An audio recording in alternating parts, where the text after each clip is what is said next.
Monty, it can be so hard to raise a family these days. Yeah, Dungeons & Dragons 5th edition does not make it easy to play a Necromancer, does it?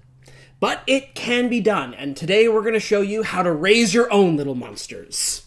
My name is Monty Martin. And I'm Kelly McLaughlin. And we are the Dungeon Dudes. Welcome to our channel where we discuss everything Dungeons & Dragons, including advice for players and guides for Dungeon Masters. We upload new videos every Thursday, so please subscribe to our channel so that you never miss an episode. In this series, we take a classic fantasy archetype and discuss the different classes, features, abilities, and spells that you can use in Dungeons & Dragons 5th edition to realize that character concept in a playable form. Today, the dead will walk the earth as we flip open the Necronomicon and talk about how you can play a Necromancer in Dungeons & Dragons 5th edition. So let's get raising. So Kelly, when we think of the Necromancer archetype, what do we really want that character to be able to do? I want to see this character who's using dark magic, raising hordes of undead, and just unleashing them upon their enemies. A little bit of evil in there, but they don't necessarily have to be. But there is that dark element to a Necromancer that I think is really important. Especially that idea of dark magic that drains the life from your foes. But I do think the quintessential element of a Necromancer is animating the dead. I don't imagine a Necromancer without first imagining them leading an undead horde. Yeah, I think that's the most important thing for that character. So when we're thinking about the abilities and class features we want to choose, I think we want to put that front and center. Because there's many ways to play a blaster that uses necrotic damage, but I think the difficult thing in 5th edition is having a horde of undead minions. And as you said, not the least of which, because that's pretty evil. Yeah, there's no real way to get around the fact that even if you're a good-natured Necromancer, undead are monsters. And you don't really walk into towns in any D&D campaign that I've ever been in with a horde of zombies behind you and have the townsfolk be like, "Oh, hey, friendly neighborhood Necromancer, how are you today?" Yeah. There's a bunch of creative ways around this, and I think no matter the noblest intention that your character might have, animating undead creatures still brings in this negative, evil energy into the world and creates a monster that hungers for life energy and wants to kill the living. And even if you do want to play a heroic Necromancer, it gives you this kind of anti-hero feeling behind your character. Yeah, I can think of many pop culture references to characters who are good-natured but deal in dark magic. I think of Claudia from Dragon Prince is actually a really great example of this character who's good-natured, generally kind, but then does really dark magic that has a lot of the audience questioning whether she's good or evil.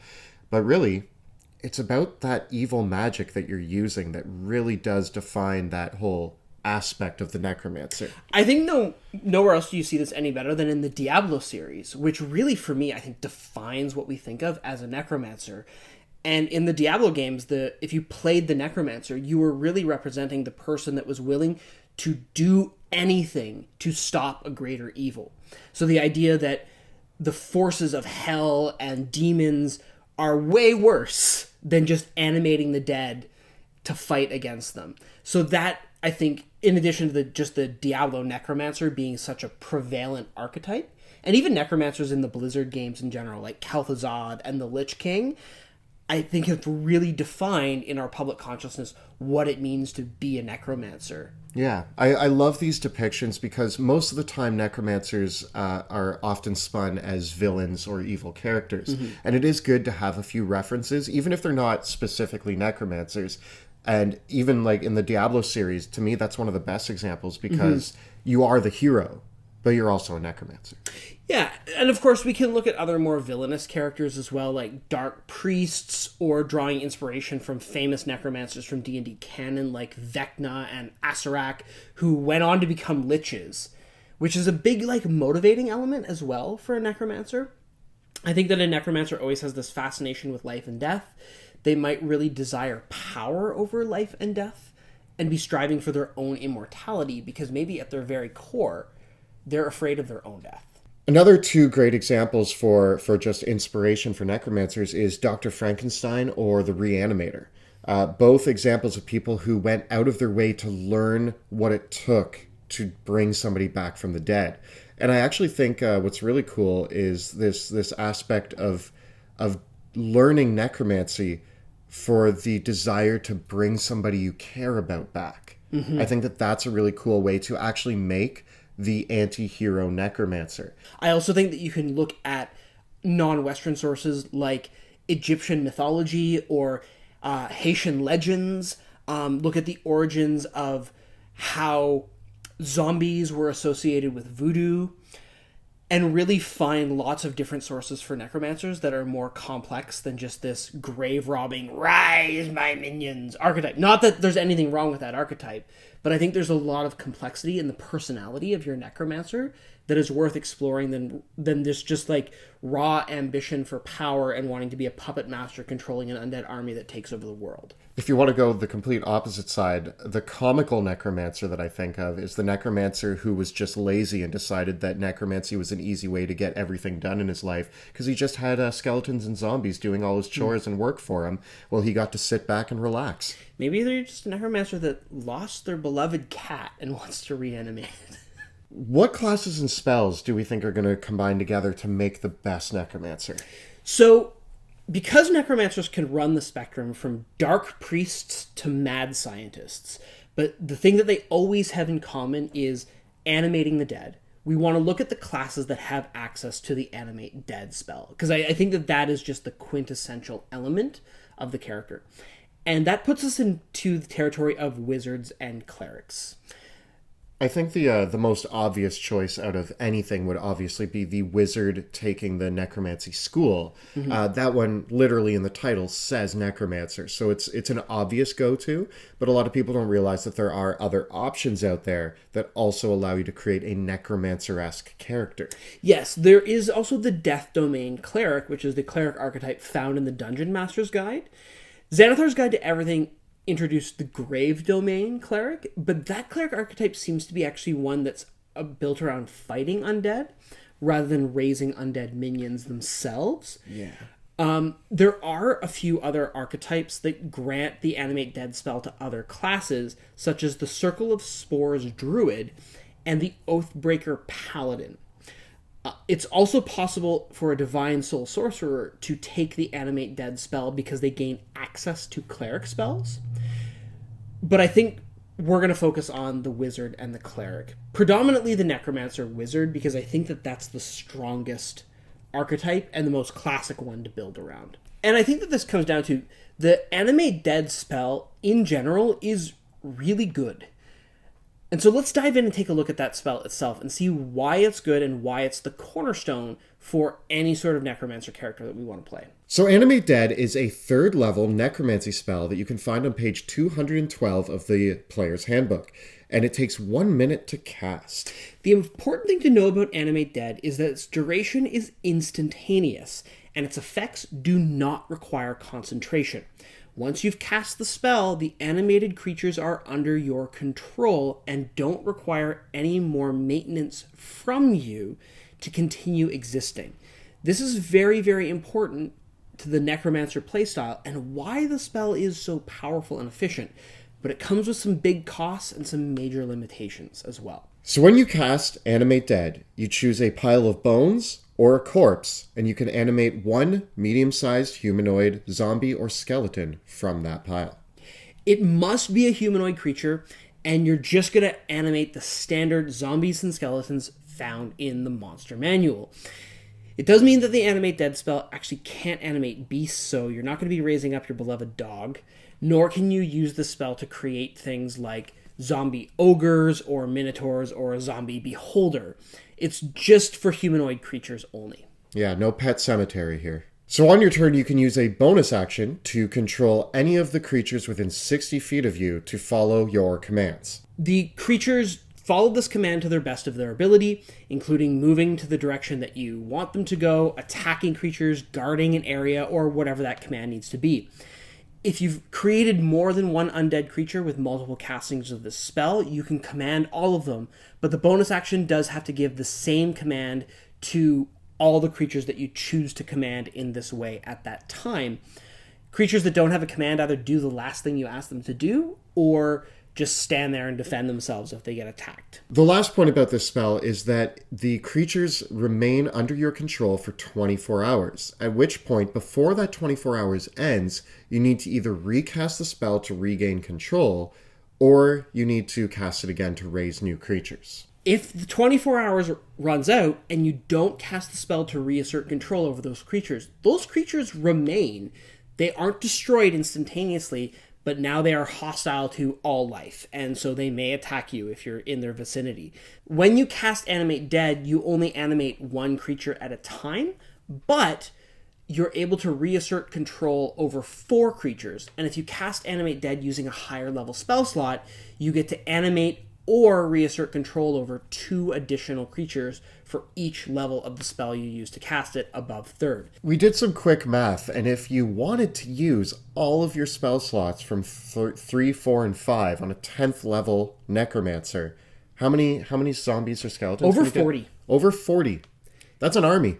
Yep, that is a small army, and definitely enough to take down a little village or even a small town. But also, this makes me believe that Necromancers need to be the best time management skilled wizards out there, because if they miss that appointment to reassert control, if their alarm goes off and they're like, oh no, I forgot to, and then a 40 skeleton army suddenly rips them apart. I think a really important thing to note is that because you have control of your undead creatures for 24 hours, it's best to animate and reassert control of the creatures at the end of the day rather than the beginning. This means that if you're building up for a major offensive, you can animate this big army of undead, have them under your control, take a rest, get all your spell slots back, send them into the meat grinder, and then they're probably all going to get destroyed when you do that big attack. And then it doesn't matter that you didn't reassert control over them. You have your spell slots available to you for the rest of that day during that really, really big mission. It does mean, though, that you're going to have to spend a lot of time animating them and preparing them.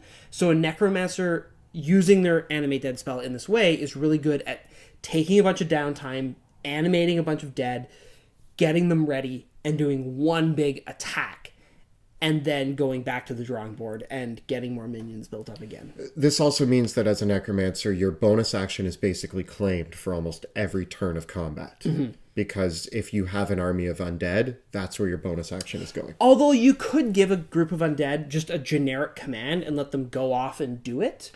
But as we'll see, depending on the types of undead creatures you animate, some undead do better or worse with independent action.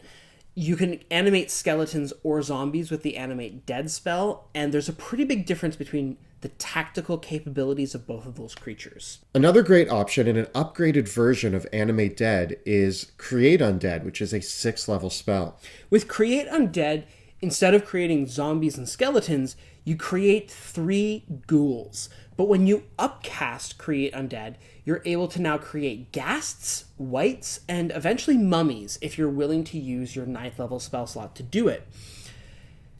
I'm not entirely certain creating these upgraded undead is the best option compared to creating more zombies. But the one thing that does interest me more than anything else are creating wights with Create Undead. Because wights turn those that they slay into zombies, and each wight can control 12 zombies.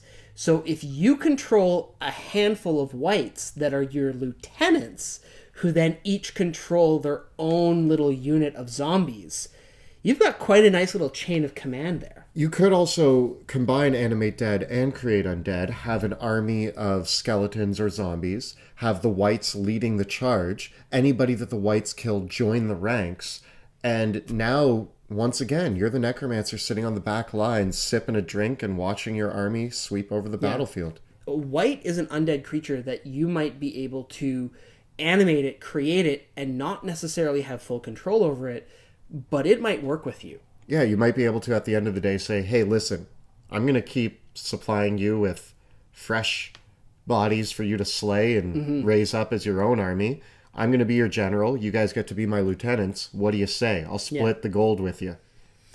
I don't know if wights like gold, but maybe they do. No, they like souls and draining life. All right, fine. They can have 20% of the souls. If you make your quota, put them on soul commission. There is an important note here for DMs. The Animate Dead and Create Undead spells are definitely geared more towards balancing a player character. Your villains and NPCs do not need to follow the same rules of Animate Dead and Create Undead. Yeah, I ignore the Animate Dead spell and the Create Undead spell for the purposes of my villains. If you want to have a villainous Necromancer that has an army of zombie beholders, you don't need to worry that the Animate Dead spell technically doesn't let them do that. It's totally fine for the villains of your story as a DM to be able to create undead creatures that the players can't create under the rules. You might give as treasure to one of your players the secrets of animating a zombie beholder. That would be a cool reward for a player at higher levels. But then that ball is entirely in your court, whether you want to give that ability to the players and whether or not they can animate an entire horde of zombie beholders or not. Necromancy is one of the clearest cases of the asymmetry between player characters and NPCs. There's certain abilities like raising a giant undead army with a wave of your hand that are totally fine for the villains to be able to do because that's the story. But letting the players do that might not be a good idea. Another really excellent spell to throw into the mix is Danse Macabre, which is a 5th level necromancy spell that was introduced in Xanathar's Guide to Everything. Danse Macabre allows you to animate 5 undead creatures as an action and then maintain the animation on those creatures using your concentration.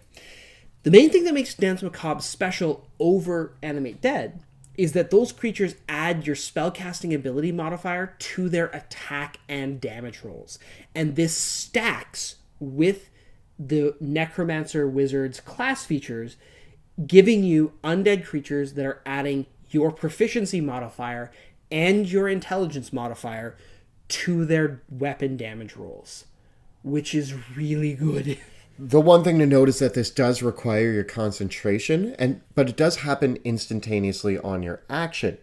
So what's great here is that if you have already risen up your army of skeletons beforehand using the Animate Dead spell, you go into battle and a few of those skeletons get put out of the battle. Then you cast Danse Macabre, raise them back up, and they're even angrier now. 2 main types of minions that you can raise with the Animate Dead spell. If you're focusing on a pile of bones, you're going to be creating skeletons. If you're looking at corpses, you're creating zombies. And there's some pretty distinct differences between these two that we should look at. Zombies are stupid and slow. They don't move very quickly. They have a pretty poor attack and damage bonus, but they're pretty tough thanks to the Undead Fortitude trait, which means that even if they do lose out all their 22 hit points, they can make a saving throw, and there's a chance that they're just going to keep going. 100% to me, zombies are your meat shield. Yeah. They're not going to hit very hard. They're going to shamble forward and not really know how to perform complex tasks. But they're going to slam into your enemies, and they're going to soak up a ton of damage and maybe keep getting back up. Yeah, I mean, they only do have an armor class of 8, so they're going to be chopped down pretty quick. But 22 hit points is enough that they can probably survive an attack from even maybe a hill giant. And that's good. That's pretty good. Every attack on a zombie is an attack not on your party. And that's important. On the other hand, skeletons, a little bit less on the hit points, but better AC, higher intelligence, better dexterity, can use weapons, and they're not mindless. Meaning that they can perform some very interesting tasks. Yeah, the Monster Manual's description of a skeleton is really impressive. Skeletons can do things like wield weapons and armor. They can operate siege weapons, scale siege ladders, and will do more complex tactics. Like, they won't just try to batter down a door. They'll use the handle, because they have an intelligence score of 6. So while they do follow orders to the letter, they are a little bit more flexible, and they won't just do obviously stupid things like walk into traps or fall off cliffs or try to batter down a door when they can use the handles. Well, when you think of all zombie movies, zombies are just mindlessly running into everything. They'll get stuck in places. They'll rip everything apart that gets in their path. As cheesy as it is, my best description for an army of skeletons is Army of Darkness. That movie is pretty silly, but those skeletons do like raise ladders. They're shooting catapults. There's even one guy playing the flute. They're smarter. They're not super intelligent, but they're smarter. Yeah, I think that they make perfect soldiers, and you can order them around to do a much wider range of tasks, and even probably use simple tools. Like if you want to order your skeletons to dig a ditch for you, or maybe even command them to build a simple thing like a simple bridge or simple fortifications. So there's some really interesting things that you can do with them, and when you've got a group of 5 to 8 minions that you can just order around and you don't have to worry about them getting tired, that's excellent. A very small thing that I actually love about the skeletons is that they can use bows. Yeah. Zombies just shamble forward, but if you already have some decent frontline fighters in your party, maybe you have a fighter and a paladin and you're the necromancer in the back lines, having a row of skeletons firing arrows into the battlefield is just an extra blanket of damage that you get to apply to that battlefield. And it's going to be even harder for enemies to get through your fighter and paladin to get back there and hit those skeletons. Yeah, the fact that skeletons have dexterity of 14 means that they are very good ranged attackers. And so giving them short bows is a pretty decent ranged attack, especially at the quantity that you can have with skeletons. That's a lot of extra attacks on the board. And as we look at some of the class features that we can use to augment our undead minions, that's when it gets really impressive. So let's talk about the Wizard Necromancer option. Wizards who choose the School of Necromancy as their archetype at 2nd level get a really impressive class feature that bolsters their undead minions at level 6, called the Undead Thralls trait. This feature has a few small benefits, but 2 really, really big ones. First of all, at 6th level, when you get Undead Thralls, you automatically obtain the Animate Dead spell. On top of that, you get to create an additional undead creature when you use this spell. Now, you also bolster any undead creature you create, whether or not that undead creature was created with Animate Dead or another spell, such as Create Undead, Finger of Death, or Danse Macabre. Any undead creature that you create adds your proficiency modifier to its weapon damage rolls, and it also increases its maximum hit points by an amount equal to your wizard level, making your undead minions much tougher than they normally would be. That row of skeletons now can take way more hits and can deal quite a bit more damage. It may not seem like a lot to just add your proficiency bonus, but when you're adding it over 8 skeletons, that adds up. That really does add up. In my experience as well, once a creature has around 20 hit points, that's about the point where it becomes very difficult for monsters to take them out in a single hit. At level 14, you get an ability that is really too potent to ignore, and this is called the Command Undead power. The Command Undead allows you to target an undead creature, and if it fails a charisma saving throw, it becomes under your control. This is permanent if it fails the saving throw. While intelligent undead with an intelligence score of 8 or higher gain advantage on their saving throw, and intelligent undead with intelligences of 12 or higher can attempt to break out of your control every hour, other undead creatures that you command with this ability are your permanent thralls. And there are some extraordinarily powerful undead creatures with very low charisma scores and very low intelligences that you can control indefinitely. With the addition of Volo's Guide to Monsters and Mordenkainen's Tome of Foes, we actually have a large collection of undead creatures. But there's one in particular that we want to shine the spotlight on right here, and that is the Nightwalker, which is a challenge rating 20 monster with a charisma of 8 and an intelligence of 6 that is super vulnerable to this ability and does a monstrous amount of damage. So the Nightwalker to me is something that a party might face at the end of a campaign. Maybe not as the final boss, but as a minion of the final boss. And the idea that you're the Necromancer in your party could quite easily point at it and have that thing turn around and start attacking your enemies under your control permanently. That's insane. I've read stories of players in Curse of Strahd and Tomb of Annihilation that used this ability against Strahd von Zarovich or Asarak. And it worked? I don't know if it would ever work against Asarak, because I think his intelligence saving throw is really high. I would have a hard time believing that to be a true story. There could always be a 1 rolled. But you theoretically could.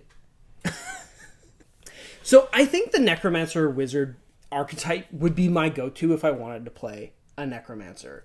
I would love to play a Tiefling Necromancer that is just the complete embodiment of, like, the dark, demonic wizard. But the Cleric does have some pretty compelling options. Yeah, and Clerics are a lot of fun to play, and when you take the Death Domain, you can actually get some pretty potent Necromancer-esque vibes going on. This comes from the Death Domain's Reaper, and later at 17th level, the Improved Reaper feature, which when you cast a Necromancy cantrip, allows that cantrip to target 2 creatures instead of 1. The Improved Reaper ability that you gain at 17th level allows you to target an additional creature with any Necromancy spell that is 5th level or lower. So while the Cleric Necromancer doesn't gain the benefits to the undead creatures that the Wizard Necromancer does, I do think the Cleric Necromancer is probably better at wielding dark magic. I see them as being more the character that's like siphoning souls and life energy out of their enemies, which is also a portrayal of Necromancer. Obviously, the most iconic Necromancer is the one with the army of undead, but Necromancers are also well known for sapping the life force out of their foes. Would you multi-class this?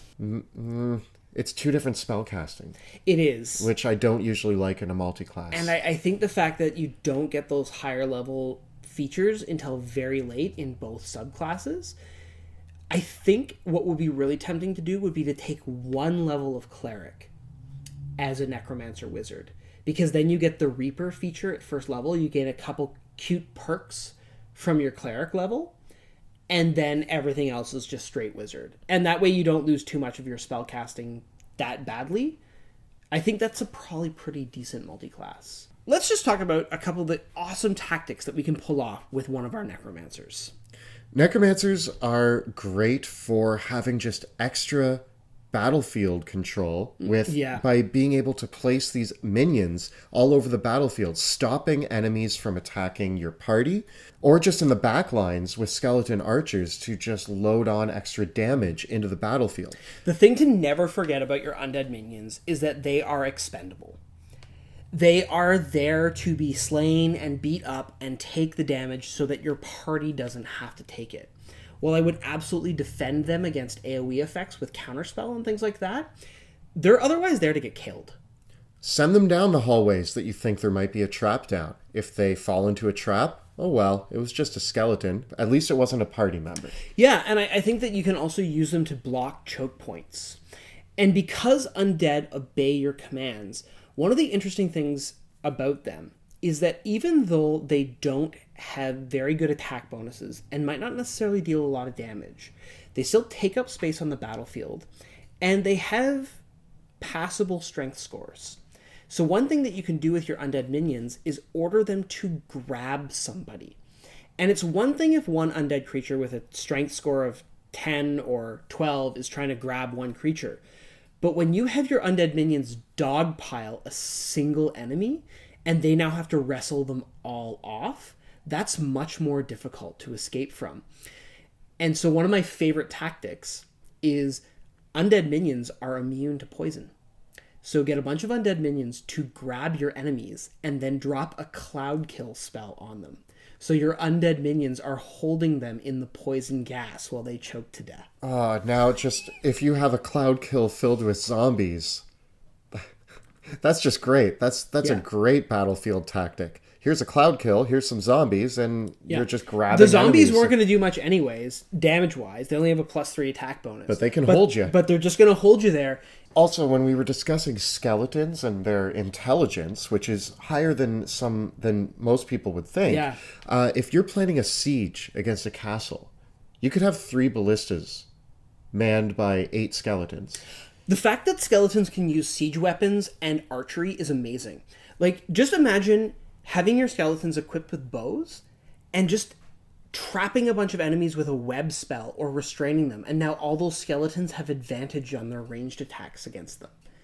and they're trapped in place, and your skeletons are just peppering them with arrows until they're gone. The range attacks that your skeletons can make and the ability that your zombies can use to grab things means that you can combine your minions with concentration spells in a bunch of really, really interesting ways. One thing that I will say about Necromancers is it is better suited for a player who has a strong grasp of the rules and is very decisive in their playstyle. With so many minions on the board, a new player who might have trouble figuring out what they want to do on their turn is going to have a lot of things going on the table.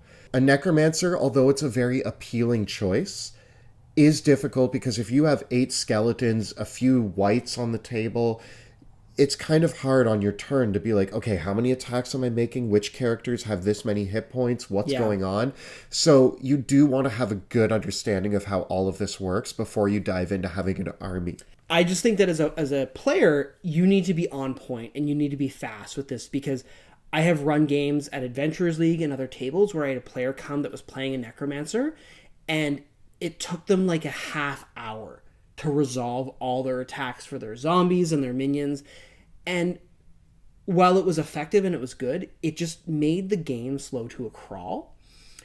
And that alone, to me, is reason to be really careful about playing this archetype, because that's the disruptive thing. It's not the fact that you have all these undead minions that are doing awesome things in combat. It's that it makes you as a player take up more turns, more time at the game table itself. Simple idea to resolve that: own a lot of D20s and just a lot of dice in general. Because if you're going to, I would have all of the skeletons roll initiative together. Yeah. And then if you have 8 skeletons, you grab 8 D20, you roll them out, you know which numbers are going to hit and which aren't. You grab all the ones that do, grab that many dice, roll all the damage at once, and just count it as one action if you can. You got to use that wargamer mentality of picking up a whole handful of dice, rolling them together, and knowing how to resolve your attacks really, really quickly, because otherwise it does make things just take too long. I love this vision of the Necromancer. Mm-hmm. Once again, the action economy of playing with them, you need to be on point with that. But I think that if you are setting out to play a Necromancer, there's a really good combination of spells, abilities, and if you think a little bit outside the box on what these rules say they can do, there's a lot of amazing ways to bring your Necromancer to life. Given the way the rules are presented, I think it would be really cool to have a solo evil campaign with one DM and one player where the player is playing a Necromancer. So this has been our look at designing a Necromancer in Dungeons & Dragons 5th edition. If you have any awesome stories about the Necromancers you've played, let us know about them in the comments below. If you're enjoying the show, please consider supporting the channel on Patreon. You can find out how by following the links in the description below. And if you want to see us deal with some undead, you can check out our live play Dungeons of Drakkenheim, which airs Tuesday nights at 6 p.m. Eastern. You can catch all the previous episodes right up over here. We've also got an in-depth guide to every class in Dungeons & Dragons 5th edition, which you can find right up over here. Please subscribe to our channel so that you never miss an episode. Thank you so much for watching, and we'll see you next time in the dungeon.